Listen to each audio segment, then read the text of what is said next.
Are separates better than built-ins? This question comes from Kevin in Canada. I don't know where in Canada, that's a big country. Anyway, wherever Kevin is, he writes, do I use a separate phono preamp on a receiver that has a built-in one?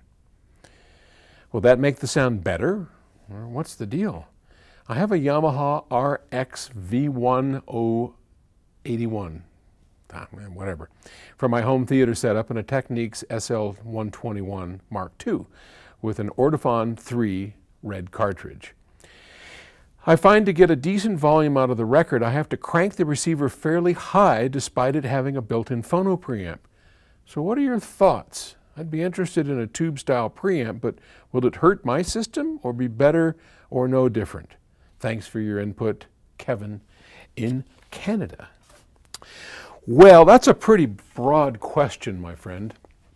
We have always subscribed to the idea that separates are better. I mean, here in our museum, you know, here's this phono preamplifier that, for Ohm's Law listeners, I'm holding our original little phono preamplifier, and that's all it did. It was a separate phono preamplifier. That's how we started the company. And this was sold to plug into the back of a receiver or a preamplifier and better the performance of that piece of gear. So yeah, I mean, if you're asking us, definitely separates are the better way to go, but it's so hard to make generalities like that because it assumes that the product you're comparing it to doesn't have as good, which in all likelihood, given the ones that you have a Technics and a Yamaha, if I remember right, those probably don't have spectacular phono stages. In fact, I'm sure they don't. They have just chip phono stages and they're just going to be okay. So yeah, for your instance, absolutely, you're going to be better off doing that. Do you have to go to a tube?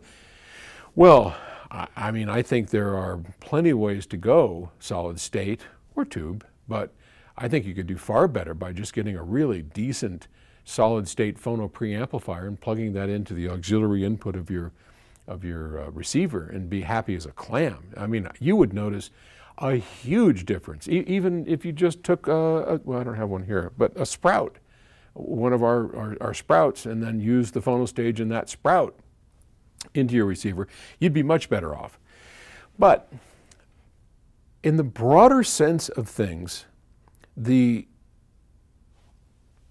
technology and the ability for audio companies to build better and better stuff has just really taken off, and you'd be surprised. I'll bet that the typical receiver of today has a better phono stage than maybe even one of these older ones that are 45 years old. I mean, just technology has taken off, and so it's all kind of relative, but the separates have taken off too. So you got better separates, you have better integrateds, and generally speaking, you're much better off with separates than you are with internal for most companies. Now, the last thing I'll say on that is it is very company specific. There are great companies out there that make great integrateds that have the best they know how to do within those integrateds or receivers. They are far and few between, but they do exist. So look at the company that you're talking about first. If it's one of the major Japanese or I don't want to pick on the Japanese. If it's a major brand out there that is selling consumer audio, then generally speaking, you will be much better off with separates. Just, you know, they are trying to hit price points.